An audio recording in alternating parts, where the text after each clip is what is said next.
Nauliza, huyu mwakilishi wa wadi yetu ya Sagala Bwana Mwambi, Bryson Mwambi, na huyu mwakilishi wa Kaloleni wadi Bwana Azar, hawa watu wanatuwakilisha vipi ikiwa kama sisi tuko na shida na malilio ambapo ni ya miaka ya 2002 na hatupati haki na wao wakiwa uongozini? Tunajuta sana.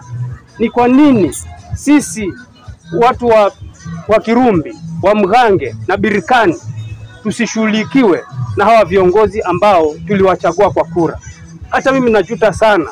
Ni kwa nini hawa watu tuliwapigia kura watusaidie, na ikiwa wao ndio watu ambao wanaweza kutuwakilisha katika county assembly? Tunashangaa sana Bwana Speaker. Tunaomba hii petition yetu ili kusudi tupate haki kwa mashamba yetu, turudi kwa mashamba yetu kama vile ilivyokuwa tangu hapo mwanzo. Jina Robert Babu kutoka